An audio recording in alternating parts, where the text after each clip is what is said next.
Kita tidak disuruh untuk ke gereja melulu. Tetapi penting sekali Bapak Ibu Saudara dalam segala profesi Anda itu cari kerajaan Allah itu libatkan Kristus dalam segala sesuatu termasuk dalam parenting Anda, dalam pekerjaan Anda.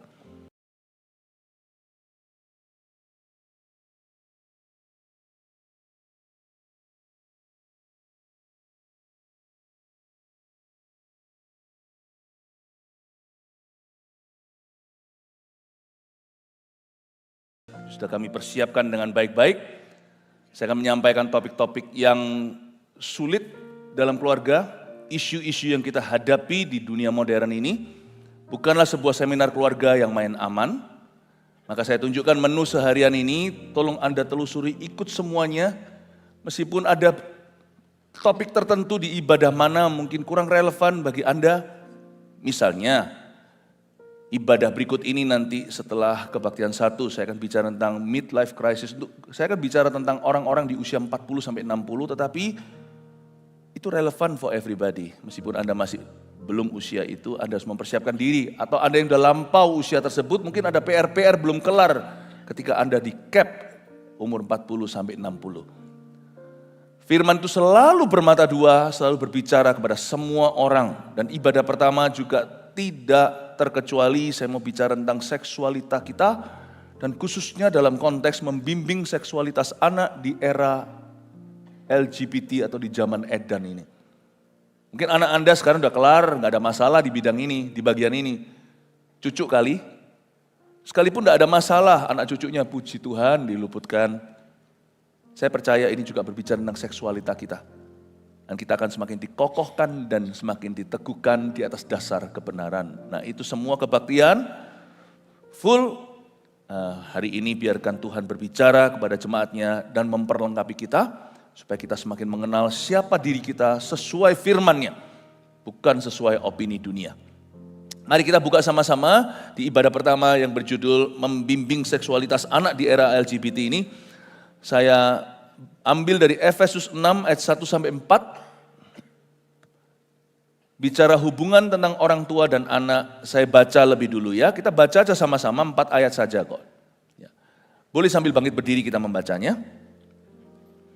4 ayat kita baca bersama, dalam hitungan 1, 2, dan 3. Hai anak-anak, taatilah orang tuamu di dalam Tuhan, karena haruslah demikian. Hormatilah ayahmu dan ibumu. Ini adalah suatu perintah yang penting seperti yang nyata dari janji ini. Supaya kamu berbahagia dan panjang umurmu di bumi. Dan kamu bapak-bapak, janganlah bangkitkan amarah di dalam hati anak-anakmu, tetapi didiklah mereka di dalam ajaran dan nasihat Tuhan. Katakan amin. Silakan duduk. Membimbing seksualitas anak di era LGBT. Bisa jadi yang disebut anak di sini ada sebagian di antara kita yang punya orientasi menyimpang. Tapi hari ini firman ini biarkan memerdekakan setiap kita bahwa just because hanya karena Anda digoda, dicobai bukan berarti Anda sudah jatuh dalam dosa. Kuatkan, kokohkan patok-patokmu. Teguhkan pengenalanmu akan Tuhan, miliki fondasi iman. Iman itu tak ternilai harganya di zaman-zaman seperti ini, yaitu di zaman edan. Orang kalau nggak punya iman, benar-benar kayak syera-syera whatever will be, dan itu bahaya. Bahayanya bukan hanya sampai taraf penyimpangan, tapi bahayanya itu benar-benar bisa meninggalkan Tuhan dan bisa meninggalkan kekristenan. Hai anak-anak, bermula dengan situ dari kata hai anak-anak. Coba katakan hai anak-anak. Saya kasih dulu good news-nya kalau Anda punya anak kecil. Anak sebelum menginjak usia pubertas, yaitu di usia-usia sekitar katakanlah teens ya, belasan, sekarang itu lebih awal lagi. Makanya itu kalau kita baru menjangkau anak-anak itu di usia remaja udah telat. Nah kalau anak-anak itu sudah usianya jatuh cinta, Anda baru suruh ke gereja, terlambat. Makanya yang smart adalah lebih kecil lagi udah dibawa di gereja seperti Tuhan Yesus baru berapa hari usianya dibawa ke bait Allah. Mungkin bagi setiap kita membawa anak sekecil itu mungkin gak tega.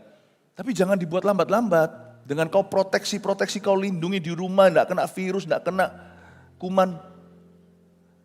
Virus yang utama itu bukan jasmani soalnya.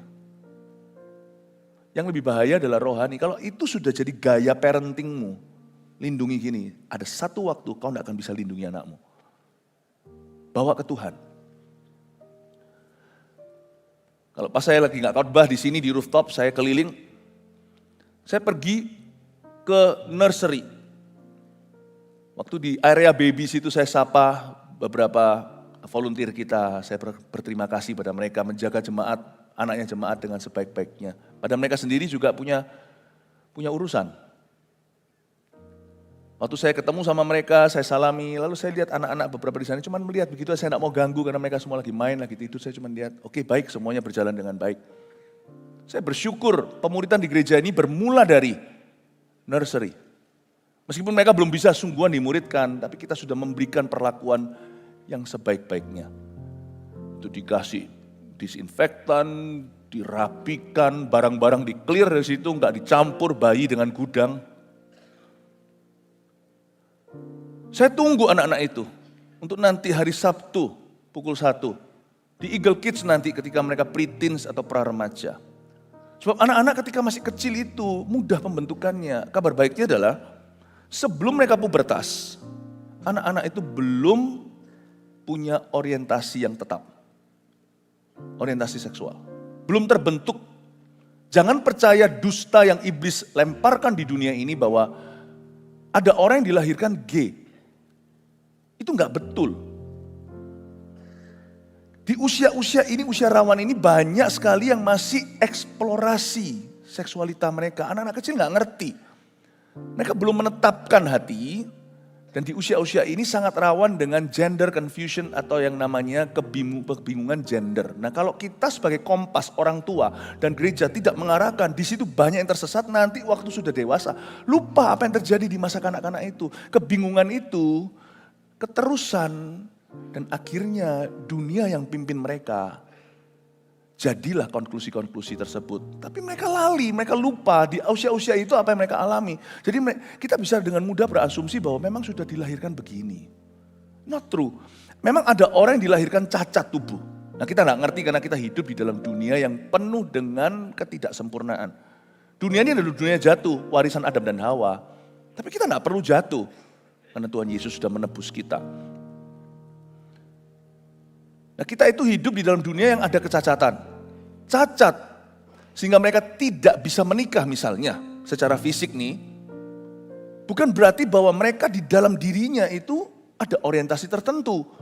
Sebab dosa itu bertutur kata Alkitab di dalam lubuk hati orang fasik. Saya punya seekor anjing dulu.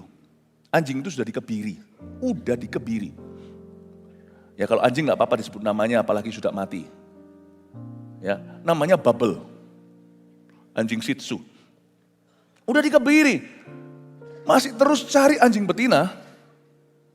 Ya, masih cari anjing betina dan mencoba untuk mating atau mencoba untuk di musim kawin, mencoba untuk kawin. Padahal nggak bisa. Karena dia anaknya udah banyak, kita nggak bisa terima anaknya dia lagi. Makanya dikebiri. Waktu begitu saya langsung bercanda. Ya bukan salahnya dia, wong anjing itu kan insting. Itu kan insting hewan. Saya tarik dia, Bubble, namanya Bubble. Kamu berhentilah, jangan jadi bebal. Dosa bertutur di lubuk hati. Maaf, bukan di kelaminnya. Kalau anjing instinktif, kalau manusia pikirannya. Alat seksual di tubuh orang, di tubuh manusia itu pikirannya. Sekalipun dia sudah gak bisa, gak mampu pun, pikiran bisa nafsu. Pikiran bisa kotor. Berarti dari sini kita tahu bahwa sin, dosa, itu adalah penyebab segala macam penyimpangan dari firman. And sin, dosa itu hanya satu obatnya, antidotnya hanya satu. Jesus Christ, Yesus Kristus. Makanya Injil harus diberitakan lewat gereja. Gereja yang tidak memberitakan Injil sudah berhenti jadi gereja. Dan Injil harus diberitakan kepada setiap jiwa lebih mudah, lebih baik. Dan Injil harus diberitakan juga lewat papa mama. Karena papa mama, di sini nanti perannya saya akan jelaskan sepanjang hari. Orang tua itu perannya itu bukan hanya kompas moral, dia juga harus menjadi penentu kerohanian anak. Karena papa mama berhentilah jadi Farisi. Papa mama harus berubah dulu. Ayat ini pertama memang menyinggung anak. Hai anak-anak, menunjukkan bahwa merekalah ladang misi kita. Hai anak-anak, lalu lanjutan. Taatilah orang tuamu di dalam Tuhan. Katakan taatilah orang tuamu. Taati di sini itu juga artinya teladani. Nah di sini memberikan suatu balance, memberikan suatu keseimbangan. Supaya kita orang tua jangan mentang-mentang kita adalah papa mama, maka kita bisa main perintah. Kata taati di situ itu mengandung kata teladan di dalamnya. Taati ini bukan out of fear, but out of admiration. Bukan karena ketakutan, tapi karena iman yang diwariskan. Taati itu artinya tunduklah. Tunduk di sini bukan karena ketakutan, tapi karena inspirasi. Taatilah ortumu, orang tuamu di dalam Tuhan, itu teladanilah. Makanya orang tua punya satu tugas, yaitu modeling Christ. Kita semuanya adalah seorang model loh. Tapi bukan model yang berjalan dengan fashion design. Tapi kita berjalan dengan Kristus, sebuah desain untuk anak-anak kita ikuti. Orang tua tidak perlu pandai berkhotbah kalau memang bukan seorang pengkhotbah. Tapi orang tua harus bisa menghidupi firman dalam diri anak-anaknya. Kita tidak perlu banyak ceramah dan juga jangan main perintah. Tapi tugas kita, kalau kita dijadikan papa mama berarti kita ready. Kalau nggak ready nggak dikasih anak. Kita semua harus modeling Christ. Orang tua adalah imamat di dalam keluarga. Bermula dua-dua, nggak hanya papa mama, suami istri, tapi khususnya terlebih dulu laki-laki. Nah laki-laki zaman sekarang ini susah rohani. Karena kita busy sekali, sibuk. Sehingga kita seringkali punya alasan untuk tidak berdoa dan cari Tuhan. Atau kita tidak bisa pelayanan karena kita cari uang. Cari nafkah itu boleh. Tapi ingatlah sumber berkatnya itu lebih penting daripada berkatnya. Carilah dahulu kerajaan sorga dan kebenarannya. Bukan berarti kita itu kerja di gereja. Bukan berarti kita 1 minggu 7 hari ke gereja terus, ya enggak. Makanya di gereja kita dibatasi volunteer maupun full timer. Ada batas-batas pelayanan, jangan berlebihan. Dan yang kita terapkan di gereja kita, selain hari Minggu kita beribadah, karena ini adalah harinya Tuhan, kita juga diajari untuk terlibat dalam CG, supaya kita membangun kekeluargaan dengan saudara seiman, supaya kita itu tidak sendirian di society atau di masyarakat ini. Udah itu aja, paling ke gereja misalnya sebagai jemaat hari Minggu, dan tengah minggu itu pun bukan datang ke gedung gereja, tapi bertemu di rumah-rumah fellowship atau bersekutu dengan saudara-saudara sevisi. Kita tidak disuruh untuk ke gereja melulu. Tetapi penting sekali Bapak Ibu Saudara dalam segala profesi Anda itu cari kerajaan Allah itu, libatkan Kristus dalam segala sesuatu, termasuk dalam parenting Anda, dalam pekerjaan Anda. Kita sendiri harus menjadi Kristen yang otentik di dalam keluarga kita. Kekristenan di dalam diri anak kita harus bermula dari diri kita sendiri, meskipun mereka sendiri harus memutuskan ketika mereka dewasa. Zaman sekarang jangan tunggu anaknya itu dibaptis nanti waktu umur 28, itu pasti lewati dulu neraka. Kalau papa mamanya sudah masuk dalam kerajaan sorga, namanya sudah tertulis di sana, kenapa anaknya harus lewat neraka dulu? Zaman sekarang anak itu, kita punya patokan di gereja kita 12 untuk baptisan, itu ngambil sebenarnya nggak langsung berhubungan dengan itu sih. Tapi kita tafsirkan aja sesuatu yang baik dalam Alkitab. Yesus kan umur 12 sudah bisa berdialog dengan ahli-ahli Taurat. Nah, karena itu kita berikan patokan di gereja kita itu 12. Dia bisa dibaptiskan, baptis selam ya, bukan baptisan penyerahan anak, tapi baptisan pertobatan. Tapi zaman sekarang ya terus terang ya, anak itu lebih muda lagi loh. Sebelum umur 12 mereka sudah ngerti dosa, sudah sangat-sangat expert. Anak saya contohnya Jeremy di sini, Pastor Jeremy, umur 9 udah ngotot minta dibaptis. Saya waktu itu menimbang-nimbang, karena saya kasihkan patokan 12. Tapi dia benar-benar bersikeras. Umur 9 dan ketika saya interogasi ceritanya, saya kan harus uji segala sesuatu. Apakah benar-benar hubungannya dengan Tuhan itu genuine? Apakah benar-benar hubungannya itu sejati? Saya sendiri convince, saya sendiri diyakinkan bahwa ini real deal, sesuatu yang nyata. Saya baptiskan kebetulan waktu itu kami ada di Sungai Yordan. Dan sampai hari ini juga saya melihat umur 9 adalah titik baliknya. Ada anak yang berkata waktu umur 11, aku mau ikut Tuhan. Aku mau ikut Tuhan. Ketika kita uji, kita tidak perlu interview dulu, kita tidak perlu ikutkan dia kelas, 20 kelas dulu. Tapi kalau it's genuine, anak Anda lebih awal dari 12 untuk kenal Tuhan, let's talk. Tapi saya pernah sekali waktu lagi khotbah di LA, GMS Los Angeles, tuh baptisan itu banyak spontan orang-orang dewasa, orang-orang tua langsung nyemplung itu di baptisan yang kita pakai swimming pool yang itu loh yang bisa dikembangkan. Jadi masuk sana tiba-tiba ada satu anak kecil, belum lagi umur berapa, masih umur 7 kali, datang ke saya dan berkata, I want to get baptized. Well, aku mau dibaptis. Saya curiga, saya tanya sama dia, kenapa kamu dibaptis? Semua orang dibaptis, aku mau ikut Yesus, dia bilang. Oke, good, tapi kamu tunggu aja ya. Kamu tunggu berapa tahun lagi bisa kok. Ya, kamu ikut Yesus dulu, baptis nanti sampai kamu di usia kamu lebih mengerti. But I want now. Aku mau sekarang, dia bilang gitu. Terus saya tanya kan, saya dapat hikmat Tuhan. Apa sih yang kamu look forward to? Kamu itu antisipasi, kamu itu kepingin apa setelah dibaptis? Aku kepingin bisa makan roti di gereja. Nah, ikut komuni itu loh, ikut perjamuan kudus. Nah, ketahuan anak kecilnya. Saya bilang jangan dulu deh, kalau kamu makan roti, gak usah di gereja, yang di luar sana lebih enak. Tapi aku mau papa mama aku makan, aku juga mau ikut makan. Dia bilang, ya nanti aja umur 9, 12 atau... Tapi jangan dibuat telat. Sampai umur 18, sampai umur 21, 25. Anda oke-oke aja, anak tidak pernah didorong ke arah Tuhan. Lu baptis oke, gak baptis oke. Katanya cinta Yesus, tapi never take Jesus seriously. Why? Yesus sendiri berkata, kalau kau percaya kau dibaptis. Why? Kenapa kita tidak mau serius mendengarkan Kristus? Katanya cinta. Katanya serius. Kenapa kita gak serius mendengarkan firman Yesus? Bertobatlah dan berilah dirimu dibaptis. Itu adalah pengajaran rasul-rasul. Yesus sendiri berkata, barang siapa percaya dan dibaptis, Markus 16. Matius 28.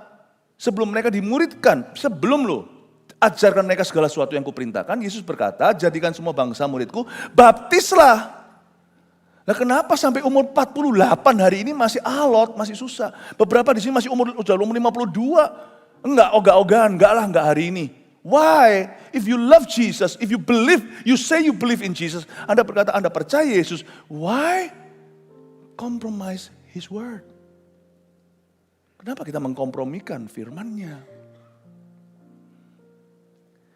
Orang tua harus menjadi kompas, menjadi teladan. Kita sendiri jangan lelet kalau taat sama Tuhan.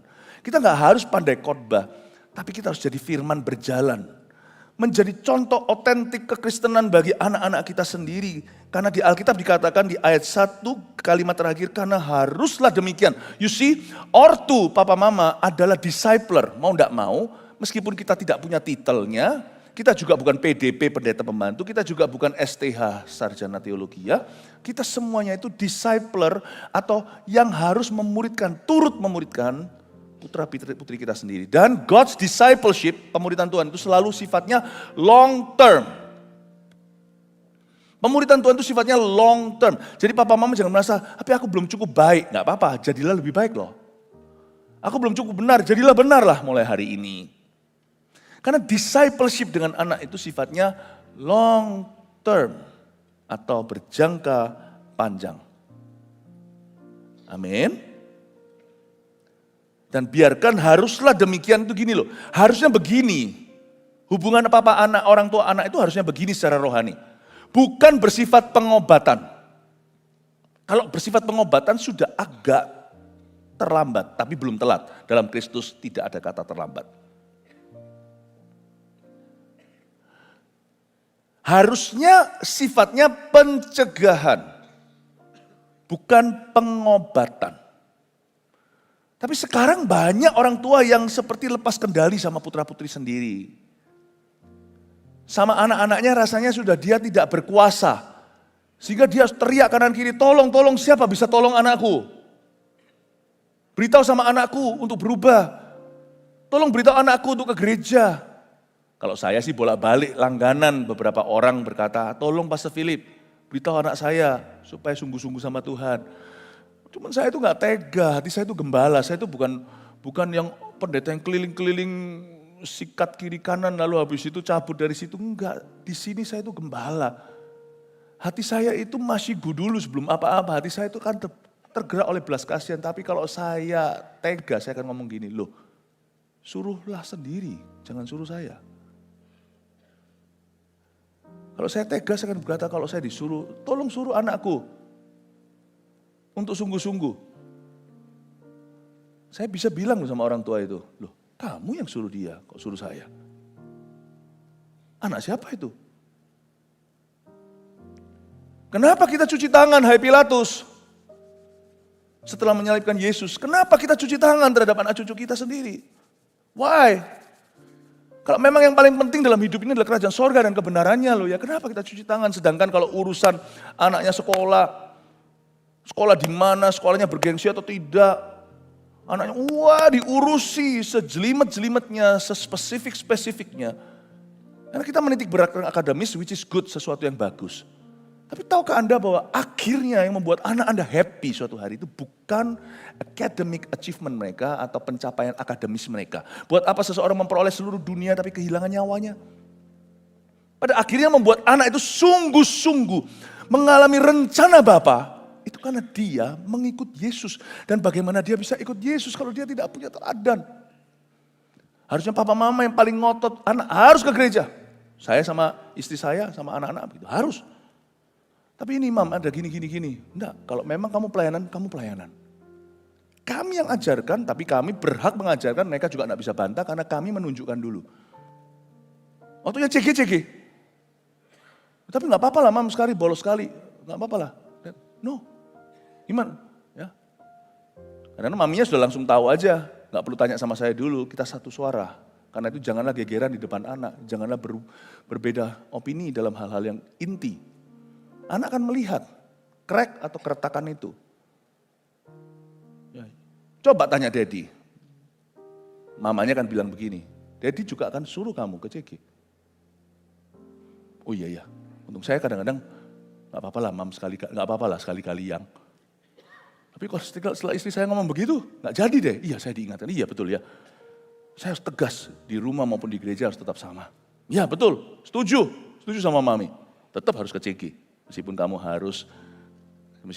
Mami Daddy gara-gara itu tidak bisa ajak kamu ke sesuatu yang sangat fun. Misalnya. Suami istri saling mengingatkan. Kadang-kadang yang suaminya yang lemah, istrinya harus tegas. Kadang-kadang istrinya yang lemah, suaminya harus tegas saat itu. Tidak boleh sama-sama lemah. Sebab anak membutuhkan kita dan kita adalah perisai iman mereka. Suami istri harus sepakat untuk mendidik anaknya dalam takut akan Allah. Mesti sepakat.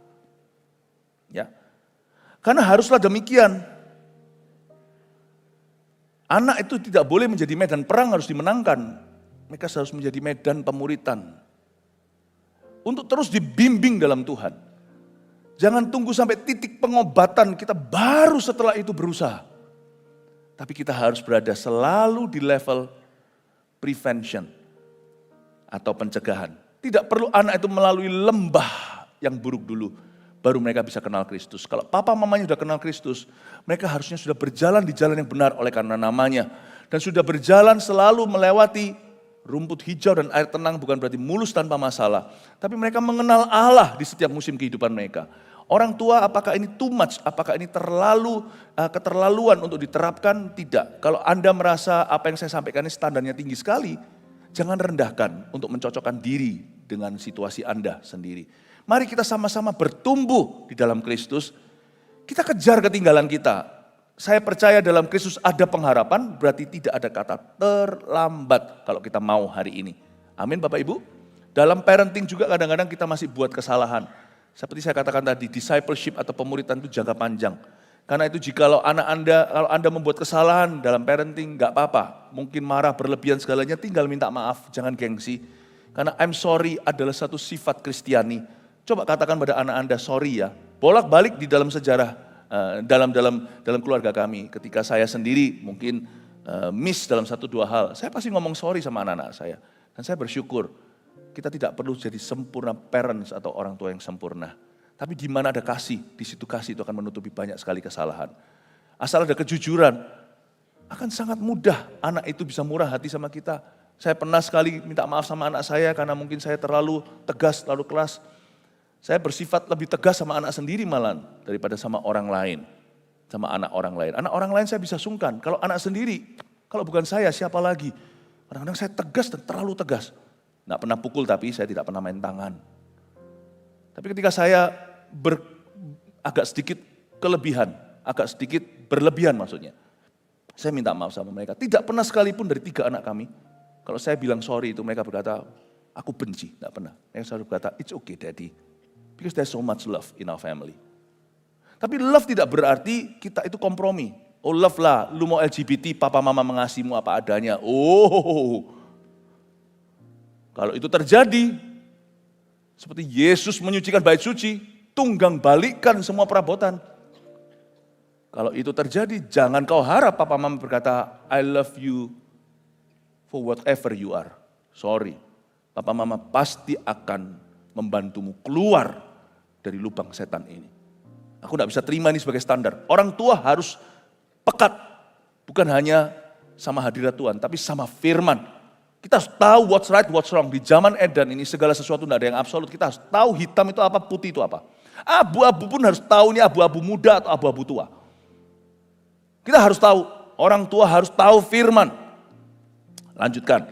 Hormatilah ayahmu dan ibumu, ayat 2. Ini adalah suatu perintah yang penting seperti yang nyata dari janji ini. Supaya kamu berbahagia dan panjang umurmu di bumi. Ayat 2 dan 3 tidak saya bahas dari sisi yang klise, yang klasik seperti yang orang seringkali bahas. Yaitu, yaitu kita harus, ini adalah suatu perintah Allah yang datang dengan janji, sementara yang lainnya nggak ada janji apa-apa. Kalau kamu tak patuh sama orang tua, hidupmu akan panjang. Saya tidak akan bahas dari sisi itu, saya bahas dari sisi ayah dan ibu. Hormatilah ayah dan ibumu, hormatilah ayah ibumu. Wow, ini sungguh-sungguh seperti suatu tekanan batin buat papa mama. Kita tuh di posisi yang sangat bergengsi di hidupan anak-anak kita. Hormati, itu bukan untuk kita nikmati hormat mereka, tapi untuk kita pertanggungjawabkan di hadapan Allah. Karena anak-anak kita itu look up ke kita. Berarti dari ayat ini saya mau sampaikan bahwa orang tua atau papa mama adalah the spiritual formation of their children. Atau papa mama adalah formasi rohani anak-anak mereka. Itu sungguhan. Selain itu kita juga adalah kompas moral mereka. Kita juga adalah emotional safety mereka, kita juga adalah rasa aman mereka. Seperti saya katakan, tidak ada orang tua sempurna. Dari waktu ke waktu kita berhutang sama anak-anak kita, maafkan papa ya, maafkan mama. Tapi ya gak sering-sering, kalau maafkan setiap kali itu papa mamanya kurang percaya diri. Atau kalau maafkan terus-terusan, itu berarti papa mamanya salah terus. Tapi kita harus menciptakan rasa aman. Rasa aman itu bukan dari orang tua yang otoriter, tapi juga bukan dari orang tua yang liberal. Nanti di ibadah ketiga saya akan sampaikan, orang tua yang liberal itu adalah permulaan kekacauan di dalam keluarga. Kita harus mengerti batasnya di mana kapan kita tegas, kapan kita itu toleran. Ya, dan kita tahu bahwa orang tua adalah emotional safety, emotional net atau adalah jaring emosinya. Jaring, kalau Anda lihat sirkus ya kadang-kadang itu kita bisa ketar-ketir lihat mereka itu melayang kanan, melayang kiri. Saya itu ketakutan loh kadang-kadang kalau lihat begituan. Tapi waktu saya lihat ke bawah ada jaringnya, aman. Aman. Orang tua itulah jaring aman. Itulah sebabnya nanti di kebaktian keempat saya jelaskan, cerai itu tidak membantu. Sungguhan tidak membantu. Mend the relationship. Perbaiki hubungan itu jauh lebih menolong. Ya. Dan kamu bapak-bapak, janganlah bangkitkan amarah di dalam hati anak-anakmu, tapi didiklah mereka di dalam ajaran dan nasihat Tuhan. Kata janganlah bangkitkan amarah di dalam hati anak-anakmu adalah kita tidak boleh pakai anger sebagai tool atau alat untuk mengintimidasi. Rasa marah kita itu harus bisa ditranslate atau diterjemahkan ke dalam keputusan-keputusan yang tepat, termasuk disiplinary atau termasuk keputusan untuk mendisiplin mereka. Ya, di dalam kata hajar, ada kata ajar. Jangan hajar kalau tidak mau mengajar. Tapi orang yang mengajar harus tambahin satu H kalau diperlukan. Hanya diperlukan. Hajar mereka, tapi bukan dengan rotan jasmani, tapi dengan rotan dengan rotan jiwa. Ajari mereka. Hindari untuk reaktif dikit-dikit pakai amarah. Jaga yang namanya komunikasi itu terbuka dan aman dengan mereka, tapi aman sekali lagi itu bukan berarti papa mamanya yes man sama anak-anaknya. Itu justru akan menciptakan rasa tidak aman dalam diri mereka. Mereka nggak tahu batas-batasnya. Nanti jangan-jangan kalau papa mamanya tidak berhasil ajar mereka, makanya keluar anak yang kurang diajar. Nanti jangan sampai dia diajari sama bosnya lewat PHK. Jangan sampai dia diajari oleh lewat temannya nanti yang akan hajar dia, mengecewakan dia. Jangan sampai dia nanti akan dibully di luar sana karena dia nggak ngerti gimana melindungi diri. Dia bahkan nggak tahu batas-batasnya apa. Saya selalu ngomong sama anak-anak, kalau papa mama nggak ajar kamu, dunia tuh ajar kamu. Kamu pilih kamu diajar papa mama atau diajar sama dunia. Kalau kamu diajar papa mama, kamu keluar itu udah lengkap, kamu udah siap menghadapi dunia. Kamu belajar dari mereka masih ada sih, tapi sedikit-sedikit saja. Tapi kamu belajar lebih besar dari Tuhan, dan dari orang tua, dan dari gereja. Jangan bangkitkan amarah mereka. Bicaralah kepada anak-anak Anda sebagai perwakilan Tuhan. Jangan bicara sebagai jaksa, bicara itu sebagai penuntun sejati. Mari kita lihat sekarang kalimat terakhir, lalu saya akan kasih poin-poin Anda, cukup banyak poin-poin Anda bisa catat. Makanya hari ini ibadah, tetapi firman yang saya bagikan semacam seminar.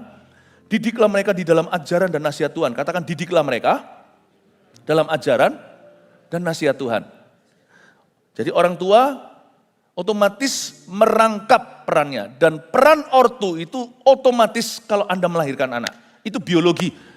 Tapi peran rohani itu harus dibangun pelan-pelan. Dan itu harus disengaja di zaman di dunia yang sangat tidak rohani ini.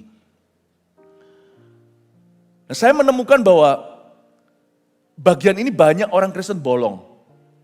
Karena jadi orang tua, apalagi mencari nafkah, bersyukur dulu. Kalau papa mama kita itu bertanggung jawab atas kita, kita disekolahkan, kita dikasih uang saku, kita itu tidak pernah kurang sandang pangan papan. Tapi kalau bisa ya tambah satu lagi, ini akan lengkap. Jadilah penuntun anak-anakmu secara rohani. You see, anak-anak tidak akan menuntut Anda berkhotbah kok. Tapi kata-kata Anda akan berbobot. Anda ngomong sesuatu itu pasti akan dipertimbangkan oleh mereka. Bangun hubungan itu aman. Be a faithful guide. Tugas kita hanyalah mendidik mereka dalam ajaran dan nasihat Tuhan. Saya ulang. Tugas kita adalah mendidik mereka dalam ajaran dan nasihat Tuhan. Itu tugas kita. Sisanya itu tugas Roh Kudus. Tugas kita hanyalah menjadi a faithful guide. The rest will be the Holy Spirit's job. Tugas kita hanyalah menjadi penuntun sejati dalam kehidupan mereka yang berusaha. Gak usah sempurna, sorry lah. Kalau memang kita salah, nanti Roh Kudus lah yang akan mengubah hati mereka. Dari kecil kami ajari anak-anak kami. Pengajaran mama dan pengajaran papa itu agak ada bedanya. Kalau Anda baca di Amsal 31 itu kan tentang ibu, itu wanita yang takut akan Allah, wanita Amsal 31. Tapi kalau Anda lihat itu ada satu raja namanya Lemuel, itu dapat nasihat dari ibunya. Pengajaran mama itu beda dengan papa, karena itu jangan diwakilkan salah satu. Oh papanya berkata biar mamanya jangan ngajar, mamanya berkata semua papa. Pokoknya yang penting dekat papa, mama shopping doang. Salah. Pengajaran mama dan pengajaran papa itu dua hal yang berbeda tapi saling melengkapi. Kalau nggak gitu, pasti niscaya Tuhan itu akan buat semua anak itu lahir dari pusernya Adam. Waktu kecil mereka ketawa, anak-anak waktu kecil saya beritahu, kamu tuh lahir dari papa loh. Hah? Anak saya salah satu, saya kan suka isengin anak. Hubungan di rumah itu nggak kaku, nggak takut, nggak diisi rasa takut, enggak. Sama anak itu juga seperti sahabat. Kamu lahir dari papa, kamu ini, kamu. Kadang-kadang saya acak. Siapa dulu, dua itu lahir dari mama. Kamu dari papa, kok bisa? Papa suatu hari makan sambal, besok mules. Oh, lalu mereka marah, oh Daddy ini masih kecil ya, candaan gitu masih mempan dia. Wow, tadi aku hampir percaya lu Dad. Gitu ya. Pengajaran orang tua itu beda. Saya apa yang diajarkan sama maminya, apa yang diajarkan oleh papanya. Dan waktu saya ajarkan suatu hari, dada gini. Saya janji berkata pada Tuhan setiap kali doa sama istri saya untuk anak-anak. Tuhan, tugasku itu cuma sekian, tugasku itu kecil. Meskipun dari sisi sini kerasa berat komitmennya. Tapi I pray, sisanya itu harus Engkau loh Tuhan. Kalau Engkau tidak seperti suara Nabi bersabda di rumah ini, aku gak akan bisa mempan sama anakku. Apalagi semakin dewasa nanti. Aku minta ya Tuhan Yesus, takut akan Tuhan itu adalah roh. Itu bukan dari saya hanya benih firman. Bukan hanya benih, kalau benih firman aja gampang. Tapi saya harus belajar melakukan firman sebelum itu saya benihkan dalam diri mereka sebelum saya taburkan. Saya harus labkan dulu, saya tes labkan di sini dulu sebelum akhirnya itu aman untuk saya taburkan. Peran dari sisi sini rasa berat, tetapi sebenarnya terlalu kecil. Aku minta peran besarnya itu Roh Kudus, Engkaulah senior partner, Engkaulah mitra seniorku, aku adalah mitra juniormu, aku dan istriku. Suatu hari anak saya kalau melakukan suatu kesalahan apa itu, datang ke saya. Datang nangis. Dad, aku salah. Wow. Itu bukan sekali, dua kali. Kalau kita sebagai pelayan Tuhan, kita hanya bisa menemplak orang dengan Roh Kudus saat kita KKR. Itu satu hal. Tapi kalau yang ditemplak adalah anakmu sendiri. I think the Holy Spirit is alive in your life. Roh Kudus benar-benar hidup di dalam hidupmu. Nah, saya tidak lakukan apa-apa. Mereka tidak ngomong, saya tidak tahu. Mereka datang dan mengaku. Kita hanya menjadi faithful guide aja. Menjadi penuntun sejati. Sisanya itu nanti Roh Kudus yang akan bekerja. Saya kasih 4 poin dulu, lalu nanti saya akan tunjukkan bagaimana caranya kalau anak mengutarakan ketertarikan terhadap sesama. Nanti yang pertama dulu ya, 4 poin pertama dulu tulislah. Mulai ini kalau bicara tentang membimbing seksualitas anak di era LGBT, selalu kita mulai dari identitas anak dalam Kristus. Itu yang kita taburkan dalam diri mereka. Bukan identitas seksual mereka. Kejadian pasal 1 ayat 27 munculkan. Tulis dulu ya poinnya. Maka Allah menciptakan manusia itu menurut gambarnya. Menurut gambar Allah, diciptakannya dia. Laki-laki dan perempuan diciptakannya mereka. Jadi harus jelaskan ke anak pertama-tama, apalagi kalau masih kecil ya, anak atau cucu Anda, jangan mulai langsung dengan identitas seksual mereka, tapi mulailah dengan identitas mereka in Christ, dalam Kristus dulu. Kalau kita belum apa-apa langsung ke duduk perkara, sedangkan belum dapat oyot atau akarnya, akar segala sesuatu tentang kehidupan ini selalu pada Kristus dulu. Karena itu anak sedini mungkin kalau mendapatkan parenting yang sehat itu lebih aman. Karena kita ajarkan mereka takut akan Tuhan. Dan mengajarkan identitas mereka dalam Kristus itu berarti mereka harus diyakinkan bahwa mereka dikasih. Dan mereka itu disayang oleh Tuhan. Mereka dikasih dan juga dicipta oleh Tuhan. Dan untuk ngajar itu ke anak, kita perlu mengajar mereka dengan tindakan. Kalau kita ngomong kamu dikasih Tuhan tapi kita hajar mereka dengan tangan, mereka akhirnya tidak percaya yang papa mama katakan. Mulut dan tangan kita harus selaras. Manusia hidup itu tidak boleh ada ketimpangan antara kata-kata dan perbuatan.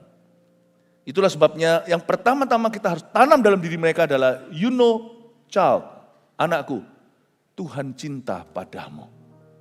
Tuhan yang ciptakan kamu loh.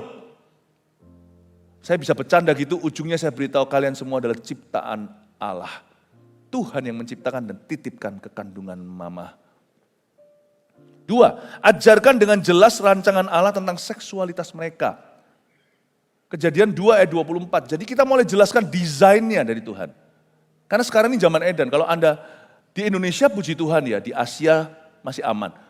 Saya punya teman yang ada di Eropa, itu dia pindah negara gara-gara kurikulum SD dituliskan. Bukan hanya LGBT is okay, tapi ditunjukkan bagaimana, ya karena itu negara bebas. Bagaimana laki dengan laki, perempuan dengan perempuan. Dan dia dapat kurikulum, waktu dia dapat ini semuanya ada diajarkan di SD. Dia caw dari situ. Mendingan aku kehilangan benefit di sini daripada aku kehilangan anakku. Gimana aku bisa lawan? Tiap hari itu diajarin di sekolah. Dan ada gambar-gambarnya. Menjijikkan. Karena itu orang tua harus kuat. Karena sekuat-kuat sekolah, lebih kuat lagi di rumah. Karena di rumah mereka tidur, mereka makan.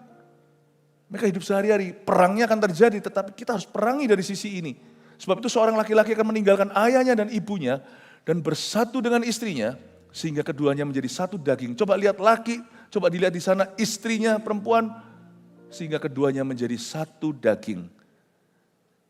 Kembali ke poin, ajarkan dengan jelas rancangan Allah tentang seksualitas mereka. Beritahu bahwa pernikahan yang sah adalah antara seorang laki-laki dan wanita. Dan mereka diberkati dalam nama Tuhan di gereja. Kalau Anda bisa sampaikan ini dengan simple, dengan bahasa yang sederhana, mereka ngerti kok.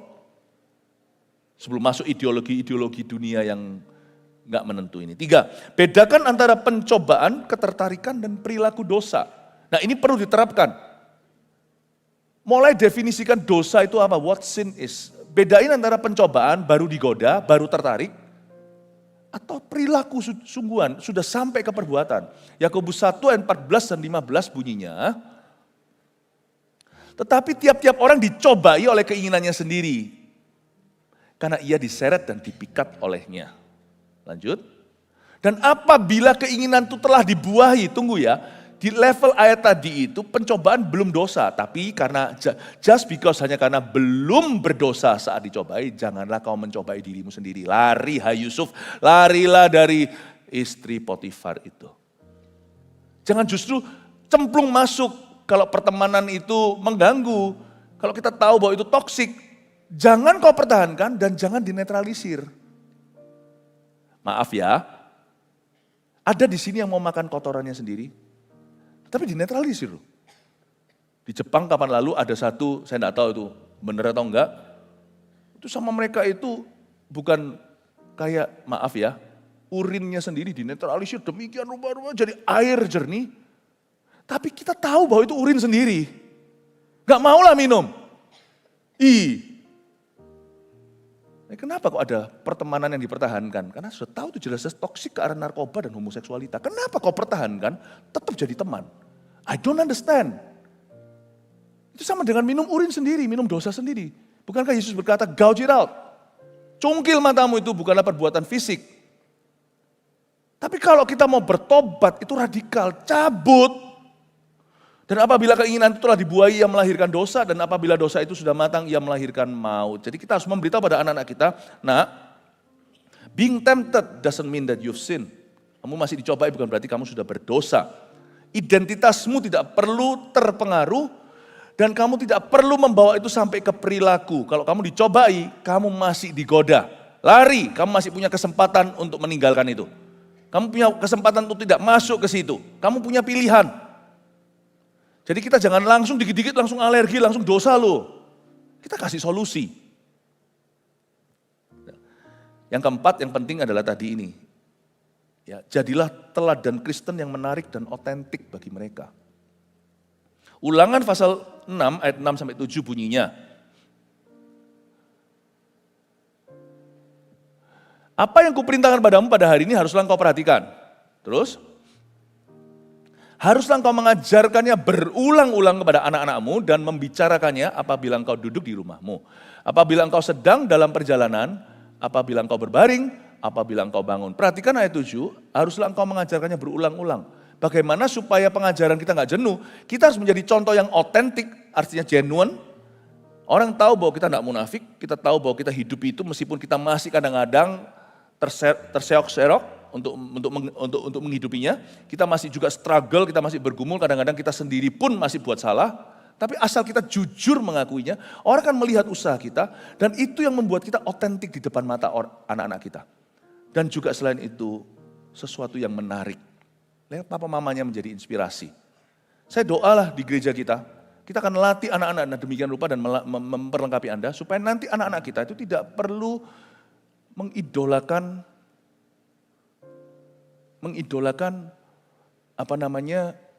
selebriti-selebriti dunia. Tapi yang mereka idolakan, jangan ada idol sih sebenarnya, idol lebih baik itu Tuhan saja. Tetapi orang tua adalah gambar dekat bagaimana mengikuti Tuhan. Ya, saya doakan supaya Anda lah menjadi pahlawan-pahlawan anak-anak Anda. Jadilah teladan Kristen yang menarik, autentik bagi mereka. Nah, saya tambahkan, ini Anda bisa catat dengan cepat, respon tepat jika anak ekspresikan ketertarikan dengan sesama jenis. Nanti terakhir saya keluarkan lagi untuk Anda bisa foto semuanya, no worries ya. Oke, jadi kok dikeluarin poin 1, belum ya? Oh ya udah ketahuan ya. Tapi saya katakan, saya kasih good news dulu, kalau mereka di usia sebelum pubertas, mereka belum menentukan, malah justru seringkali masih eksperimentasi. Gimana ya kiranya kalau aku senang sama itu ya, padahal sesama, masih belum jadi. Saya pikir kabar baiknya juga, sekalipun sudah lewat puberti, mungkin di usia remaja bahkan usia dewasa, mereka begitu, tetap ada obatnya. Yesus tetap adalah obat bagi orang berdosa, katakan amin. Oleh karena itu number one, kalau sampai anak mengekspresikan ketertarikan dengan sesama jenis atau cucu atau siapa atau ponakanmu, satu, tetap tenang. Jangan kau panik. Ya. Karena respon Anda pertama itu sangat menentukan pembicaraan. 2, dengarkan tanpa panik. Jangan langsung kudu mau menyelah, langsung mengkoreksi, langsung marahi. Ini kita akan buat kesalahan seperti ini bukan hanya soal LGBT, tapi soal apapun juga terhadap anak-anak kita. Wah, karena kita ketakutan kita ketika dia sebut sesuatu itu langsung alergi kita nyala, langsung kita sikat. Jangan. Kita semua pasti pernah membuat kesalahan seperti ini termasuk saya. Tetapi dengarkan dulu tanpa panik. Karena peperangannya belum usai, waktu Anda dengarkan itu baru mulai. Percayalah Tuhan beserta denganmu kalau Anda berada di pihak yang benar. 3, hindari bahasa yang mempermalukan. Jangan kasih label-label yang namanya lebih parah daripada body shaming adalah gender shaming. Papa malu loh punya anak B.NCI, buncis, B.NCONG.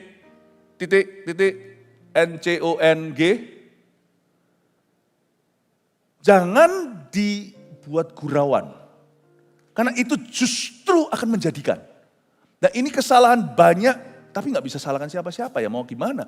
Teman-temannya suka bercanda soal dia. Lama-lama dia merasa, hey maybe it's true, I'm like that. Kita lihat ada satu orang yang mungkin sedikit gimana gitulah. Ya, laki tapi gerak-geriknya medok wanita. Lalu habis itu nanti di sekolah semua panggil dia dengan nama itu. Dan dia tumbuh dewasa, mamanya kasih dia nama bagus. Ya nggak tentu namanya bagus, tapi namanya bagus gitu loh, oke. Tapi dia dikasih nama bukan bagus, tapi B.CONG.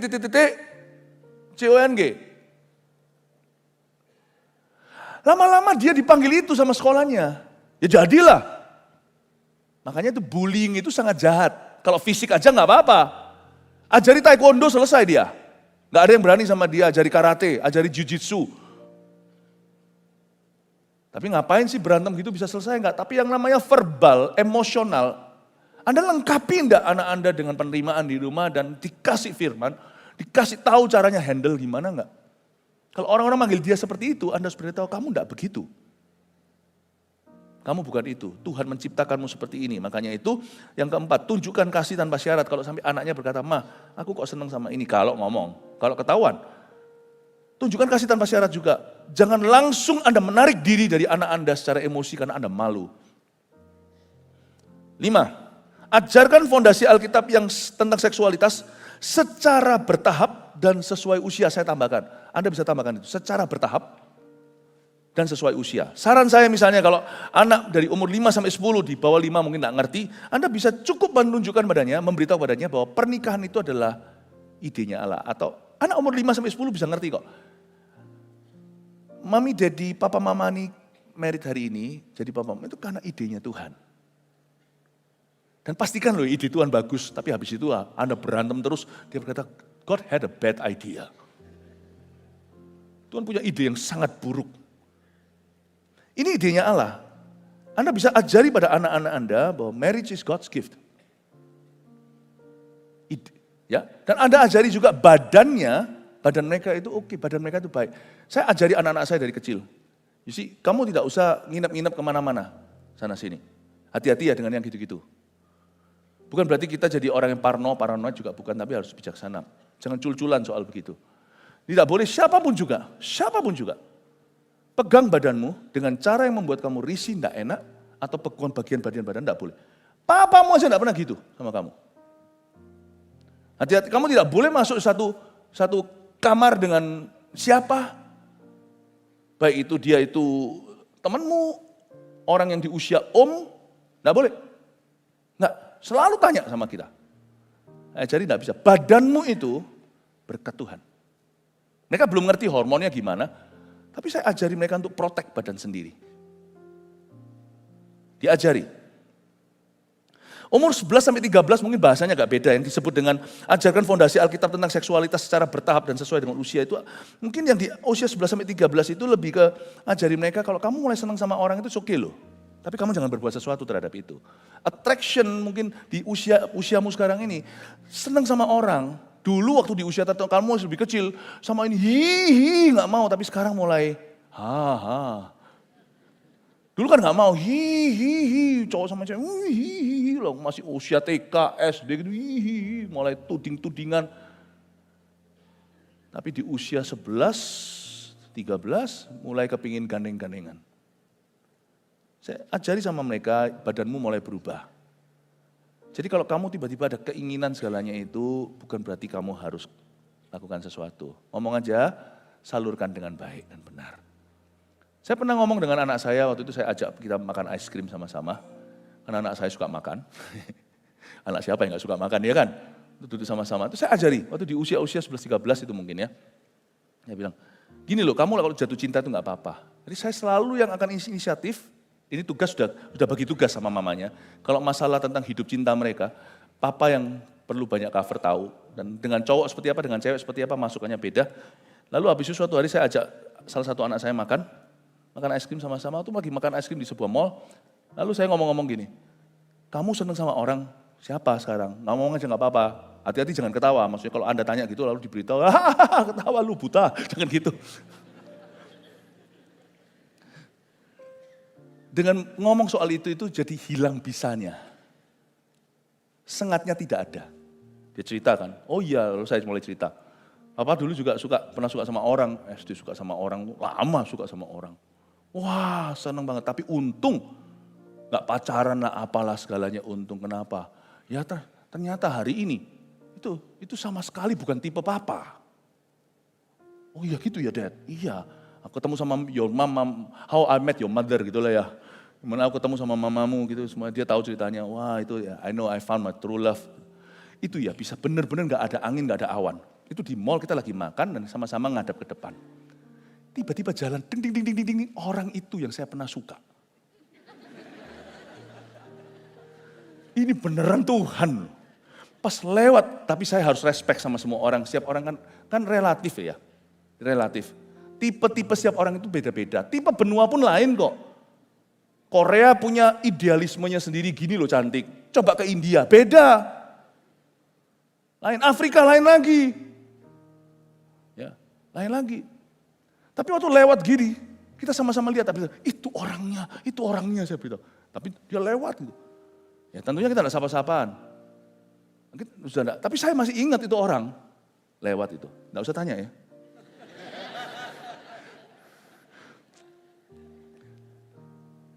Ingat ya Jer? Terus dia lihat papanya. What did you see in her? Karena dia benar-benar bukan tipe kami. Dia bilang namanya SD, kelas 3, kelas 4. Bukan tipe, dia tahu, itu bukan tipe daddy. Jadi lihat apa di dalam dia? Enggak boleh menghina. Tapi dia bilang, iya makanya itu Jer. Kalau sampai dia jadi dan dia benar-benar, dia mungkin juga, saya juga mungkin bukan tipenya orang itu. Enggak boleh GR. Kalau sampai jadi Jer, saya bilang, setiap bangun tidur every day in the morning, saya akan nyanyi gini, bangun tidur, lihat orang yang bukan tipe saya, nggak cocok sama saya. Kalau saya waktu kecilnya itu ngotot harus sama dia, nanti besarnya terpaksa. Lah kalau setiap kali saya bangun tidur di samping orang itu, sama loh ya, fair ya, orang itu di samping saya. Sama-sama kita bisa nyanyi, bangun tidurku terus mati. Baru gosok gigi. Kita bisa kata, aduh ini lagi. But that's not the case today with my wife. Setiap kali saya bangun saya bersyukur, you're the most beautiful creature in this world. Kamu adalah makhluk yang paling cantik di seluruh dunia. Belum makeup, belum apa, you're the most beautiful. Saya bilang sama anak saya, oh gitu ya, lalu kita sama-sama ketawa, tidak menghina orang. Saya juga bukan tipenya, kita makan es krim sama-sama, ayo tos, segalanya. Akhirnya kita semua sama-sama sepakat bahwa just because kamu tertarik, badanmu berubah, doesn't mean you have to do something, lakukan sesuatu terhadap itu. Umur 14 ke atas lebih banyak tekankan pada identitas. Itulah sebabnya banyak mereka harus diantar ke AOG. Di situ mereka diajari who they are. Bukan dari sisi papa mama san only, tapi dari sisi peer atau dari sisi teman sebaya. Identitas, karena diajari sama mereka, kamu tidak harus ikuti culture atau kebudayaan yang ada di sekelilingmu. Kamu berani lawan arus kalau kamu cinta Yesus. Itu tidak bisa hanya papa mama yang ngomong. Kalau papa mama yang ngomong dia akan berkata, ya papa gampang ngomongnya, papa sudah tua. Tapi kalau mereka lihat teman-teman mereka semua seusia sebaya, kita lawan arus, kita lawan bareng. Beda. Umur 14 lain lagi strateginya. Cepat aja, dengan ini saya selesai. 6, pisahkan identitas dalam Kristus dari perasaan dan pengalaman. Itu tadi persis seperti yang poin sebelumnya yang saya beritahukan. Bedakan antara pencobaan, ketertarikan, dan perilaku dosa. Ini pisahkan identitas dalam Kristus dari perasaan dan pengalaman. Jadi biasakan bahasa seperti ini. Kamu adalah seorang anak Tuhan yang bergumul dengan perasaan tertentu. Kamu adalah seorang anak Tuhan yang sedang hari ini masih mencoba menemukan identitas dirimu. Kamu seorang anak Tuhan yang sedang dicobai, digodai di area ini. Tekankan bahwa identitas mereka adalah dalam Kristus dan apa kata firman. Yang terakhir, terus jagai komunikasi. Terus open communication with your children. Munculkan 77, mau foto sekarang? Nanti habis ini tuh munculkan poin yang 4 pertama tadi. Siapa tahu ada yang belum, ada yang kelewatan. Bisa? Udah? Iya, puji Tuhan. Munculkan yang 4 tadi, lalu kita selesai. PAW naik ke atas sini. Mari kita sama-sama bangkit berdiri, kita berdoa. Biarkan sehari ini ya, panjang hari ya Tuhan Yesus, biar menjadi penuh dengan hadirat Allah untuk setiap umat yang datang tiap ibadah. Ya Tuhan, biarkan setiap firman yang dibagikan mengubahkan ya Tuhan kehidupan kami. Jemaat yang dikasihi Tuhan yang sudah diberkati, angkatlah kedua tanganmu, terimalah berkat dari Allah Bapa, kasih karunia dari Tuhan Yesus, pengurapan dari Roh Kudus menyertaimu dan keluargamu. Dan biarkan keluargamu semakin diurapi, semakin diluputkan di zaman ini. Tuhan Yesus menyertaimu dalam setiap pekerjaanmu dan tidak meninggalkanmu sekali-kali, tidak akan. Dalam nama Yesus pulanglah membawa sejahtera. Haleluya. Amin. Tuhan memberkati. Selamat pagi.